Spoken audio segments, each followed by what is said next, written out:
Hey everybody, come on in. Today I want us to look at how we possess the promise, how we possess the promised land. So I've been highlighting in the last few videos how God qualifies us for the promised land, okay? Because remember, even though God gives us these promises, He has to be able to trust us to possess the promised land, but also how to navigate the promised land, okay? Because it's not only for us individually or for us as a nation, it's also for the kingdom of heaven, okay? To build the kingdom of heaven as well. So we talked about the qualifiers for the promised land. We talked about becoming overcomers in order to possess that promise that God has for us as a nation, okay? And I want to remind us that one of the major characteristics of an overcomer is that we walk by faith. Okay, we walk by faith. We don't walk by sight. We don't walk by what the giants are saying, what the system is saying, how loud or intimidating the giants are. We don't walk by how much is in our savings account, who we know or don't know in a certain area that God may be instructing us to go or to move to. We walk by what is God saying, okay? What has He said in His Word?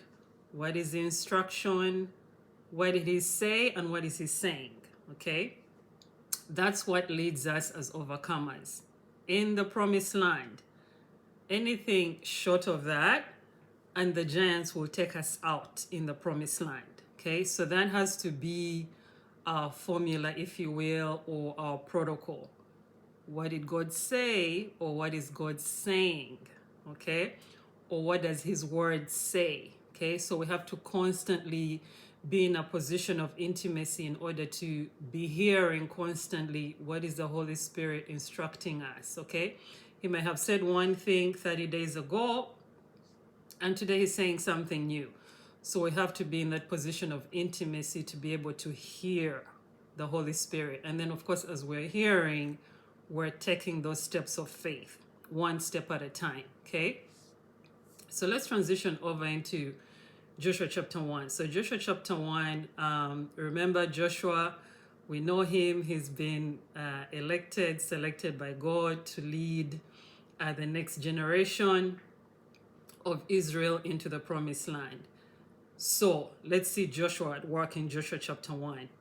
Joshua receives the instruction from God. Joshua is like, okay, within 3 days, he tells Israel, the nation, within 3 days, we're about to possess the land. So I need you to prepare your minds, prepare your families, prepare everything that you have right now, because in 3 days, we're crossing over into the promised land, okay? So I want you to pay attention to those markers of Joshua, not just as a leader, but as an overcomer, okay? He hears the instruction from God, and then he relays the instruction to the nation, okay? Number 3, progressing into Joshua chapter 2, he sends out 2 spies, okay?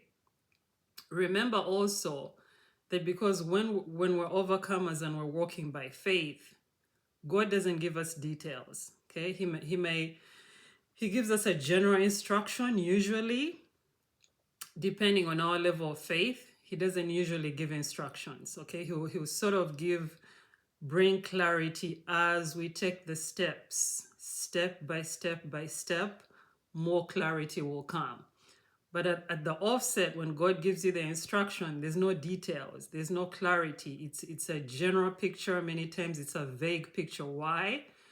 Because He's qualified us to walk by faith, okay? And so Joshua sends out the 2 spies in Joshua chapter 2 to go spy out the land, because Joshua doesn't have details, right? So Joshua knows that we're supposed to possess the land, but I think it's Jericho, but we're sort of going to look around Jericho just to make sure. We kind of want confirmation. So Joshua sends out 2 spies.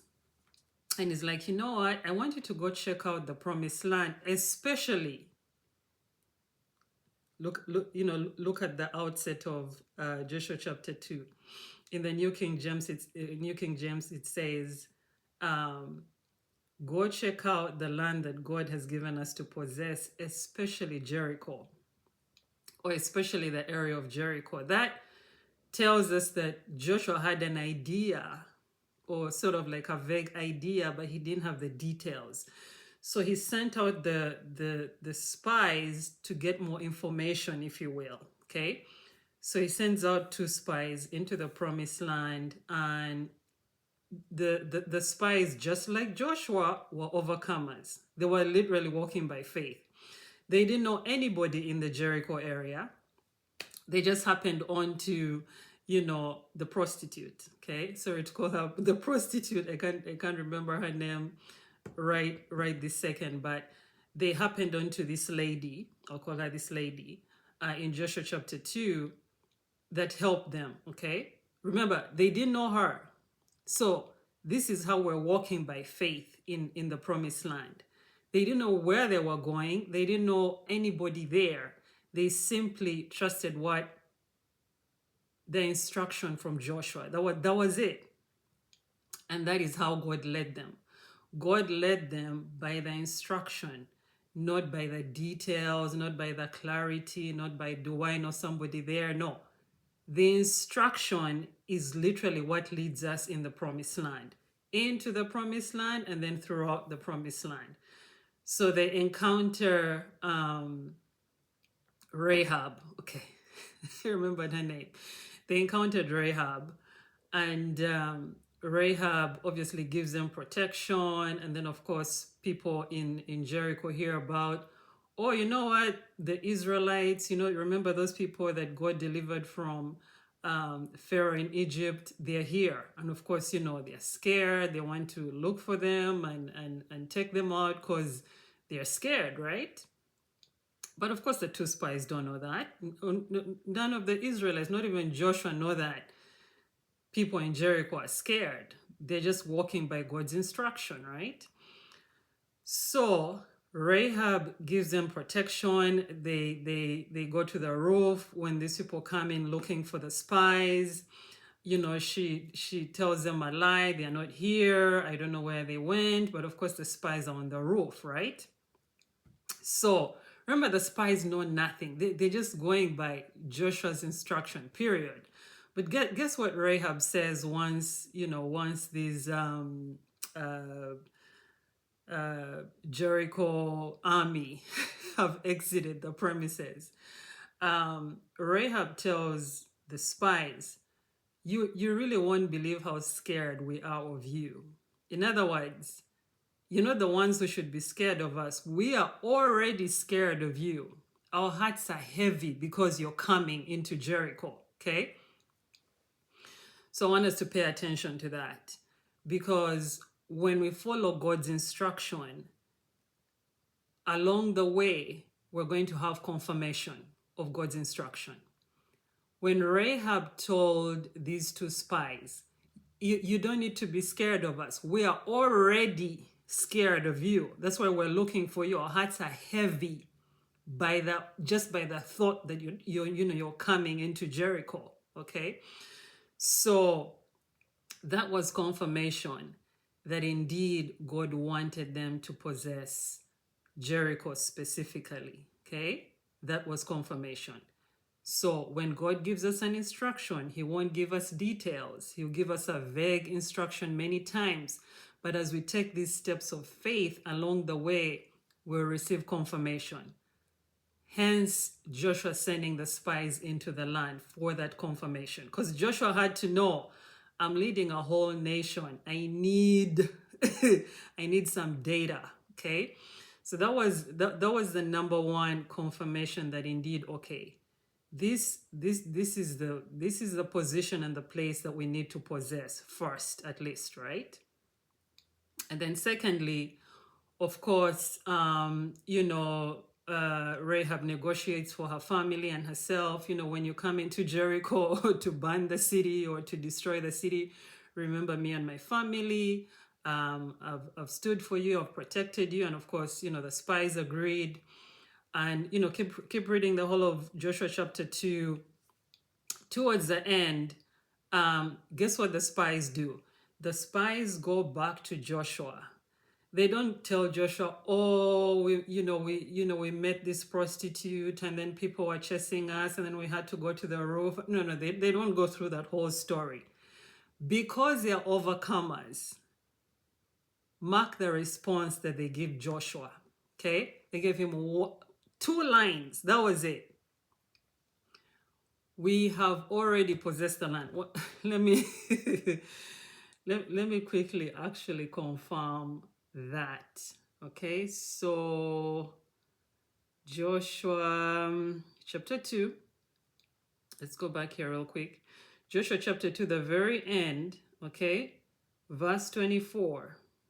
Verse 24. Verse 23 and 24. So the 2 men returned, descended from the mountain, and crossed over.